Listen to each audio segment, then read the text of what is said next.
Ok, vamos a hablar de la anatomía y la configuración del canal inguinal, específicamente del conducto. Entonces, el conducto es un paso oblicuo de aproximadamente unos 4 centímetros de largo que va a estar dirigido de manera infero-medio-lateral a través de la porción inferior de la pared anterolateral del abdomen. Va a dividirse en dos anillos, el anillo inguinal profundo o el de entrada, que se ubica de manera superior a la mitad del ligamento inguinal y lateral a la arteria epigástrica inferior. Este anillo es el principio de una invaginación de la fascia transversal. El anillo inguinal superficial o el anillo de salida va a ser una hendidura entre las fibras diagonales de la aponeurosis del oblicuo externo del abdomen. Va a estar superolateral al tubérculo del pubis. Sus bordes van a formar dos pilares. El pilar lateral, que va a estar insertado en el tubérculo del pubis, y el pilar medial, que va a estar insertado en la cresta del pubis. Y estos van a estar estabilizados por las fibras intercrolares. Luego vamos a hablar de los límites del conducto, que va a dividirse en varios. Primero el piso, que va a estar formado de manera central por el ligamento inguinal, hacia medial va a estar formado por el ligamento lacunar y hacia lateral por el tracto iliopúbico. Seguimos con la pared posterior, que está formada por la fascia transversal en casi toda su cobertura o toda su extensión. Pero aquí tiene un detalle vital, y es que en su tercio medial está reforzado por una falsa inguinal, un tendón conjunto o una hoz inguinal y el ligamento inguinal reflejo. Seguimos con el techo, que está centralmente formado por las arcadas músculo-aponeuróticas de los músculos oblicuo interno y transverso interno del abdomen. Medialmente lo forma el pilar de la aponeurosis del oblicuo externo y lateralmente la fascia transversa. En la pared anterior la vamos a tener formada principalmente por el tercio medio de la aponeurosis del oblicuo externo del abdomen, el pilar lateral y las fibras interculares. En su tercio lateral tiene un refuerzo adicional del músculo oblicuo interno. Específicamente, según el sexo, vamos a tener varios contenidos. En el hombre, las principales estructuras van a ser el cordón espermático, el cual va a incluir el conducto deferente extraperitoneal y los vasos testiculares. Y algo importante de esto es que el plexo papiriforme va a ser importante porque este va a ayudar al enfriamiento de la sangre del cordón espermático para permitir que los espermatozoides puedan sobrevivir, ya que estos no sobreviven a temperaturas muy altas. Mientras que la mujer, la estructura principal es el ligamento redondo del útero, el cual se conecta con los labios mayores al final de su trayecto, y este también va a apoyar al sostén del útero en la cavidad. Unas estructuras que van a ser comunes en ambos sexos en este canal va a ser los vasos sanguíneos, linfáticos, el nervio ilioinguinal y la rama genital del nervio genitofemoral. Bueno, continuando con el tema de anatomía del abdomen, vamos a hablar de las hernias inguinales, que hay dos tipos, la indirecta y la directa. Primeramente les voy a hablar de la más común, que es la indirecta. Entonces, primeramente para esto, pues vamos a usar esta aplicación de anatomía que es muy útil. Entonces, vamos a entender la ubicación y las diferencias que hay entre estas dos hernias.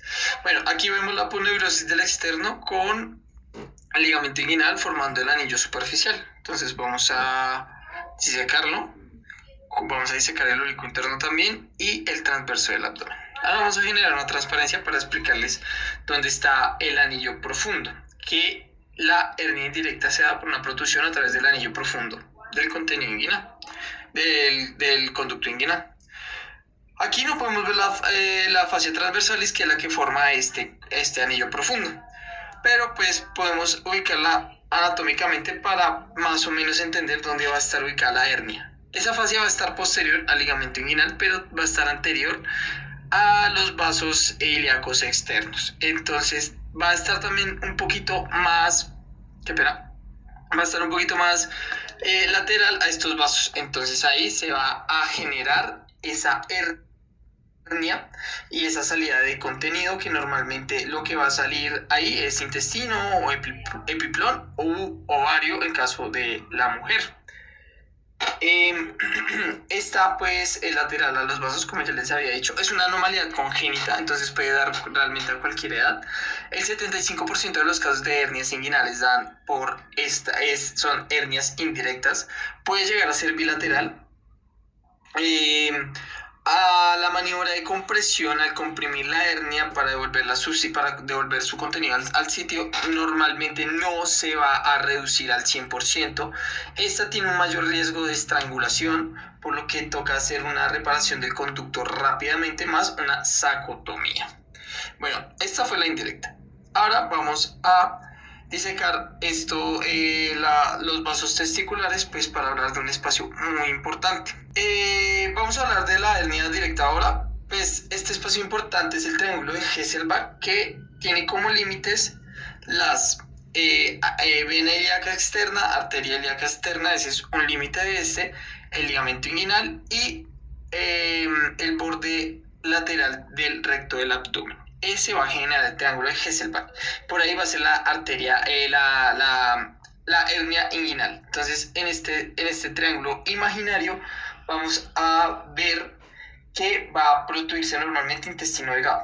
Esta hernia pues tiene una ubicación medial a los vasos, normalmente es adquirida, entonces puede dar después de los 40 años, es una afección que puede pasarnos a lo largo de nuestra vida y es el 25% de los casos de hernias que llegan. También pues aquí hay poco saco, realmente no hay mucho saco herniario presente, como a diferencia de la indirecta. Se reduce al 100% cuando comprimimos ese contenido y lo intentamos devolver a su sitio, y normalmente esta no genera complicaciones. Bien, ahora hablaremos sobre la circulación venosa abdominal o de la cavidad abdominal. Este principalmente pues es como la sangre oxigenada pasa de los órganos y los tejidos del sistema digestivo hasta el corazón o pues de la cavidad abdominal como tal. Podemos decir que pues principalmente se divide en dos caminos, que puede ser la vía porta o la vía sistémica, que es a través de la cava inferior. Eso principalmente es como para poder balancear las cosas. Podemos decir que pues la vía hepática o porta recoge toda la sangre de los órganos y después al corazón, mientras que la vía sistémica simplemente las piernas, la pelvis y la pared abdominal directamente al corazón. Pero el problema es cuando hay una obstrucción por la vía porta, una obstrucción portal. Comúnmente puede ser por una cirrosis o por alguna otra enfermedad hepática, pues nos daría una hipertensión portal. Ese aumento pues de la presión en las portas por una obstrucción en el paso. La primero que podemos ver es que hay una obstrucción hepática. En el paso 2 pues habría un aumento en la presión portal. Y en el paso 3 es que va a encontrar unas vías distintas, unas vías como de escape para poder circular directamente a través de la parte sistémica. En este caso encontramos las anastomosis portocavas, que son las que funcionan como unas válvulas o vías de escape que nos van a permitir que continúe esta circulación. Pero igualmente tenemos que tener en cuenta que estos vasos no están preparados para tanta presión. Las anastomosis son pequeñas y no son tan gruesas. La primera que podemos encontrar es la anastomosis gastroesofágica, en la cual la vena gástrica izquierda, que es de la porta, se une a las venas esofágicas, que son de la cava, y pues en este punto el problema es que podrían haber varices esofágicas. El problema es que estas varices, estas venas, no están preparadas para tanta presión y podrían romperse y crear una hemorragia digestiva masiva. Esto podría poner en riesgo la vida y afectar en la calidad de vida del paciente. Otra podría ser las anastomosis rectales, que pues principalmente las conocemos, es más que todo por las hemorroides. En esta se verá que la vena rectal superior de la porta se une a las venas rectales medias e inferiores de la cava. Acá podemos ver en la imagen cómo podría más o menos verse la creación de estas hemorroides y pues sí pueden crear una hemorragia, pero pues realmente no son tan complicadas como las esofágicas. Pero la idea clave es que pues hay dos sistemas y pues se pueden regular mutuamente. Chicos, entonces en este momento vamos a hablar de otras dos anastomosis. En este caso van a ser las retroperitoneales y la paraumbilical. Y en la paraumbilical vamos a ver un signo que es el signo de cabeza de medusa, que ya hablaremos después. Entonces vamos a empezar por las retroperitoneales. Entonces básicamente ya sabemos que todas las venas van a drenar al sistema porta, ¿cierto? Pero entonces en este caso estas venas van a ser rebeldes, por así decirlo, y van a drenar a venas diferentes. En este caso, pues las retroperitoneales. Estas retroperitoneales pues eventualmente van a drenar al sistema porta o a alguna de sus ramas como la mesentérica superior, pero básicamente es como un camino más largo para llegar al mismo punto que sería pues la vena porta, que va pues directamente al hígado, ¿no? Como ya sabemos. Pero, ¿qué pasa?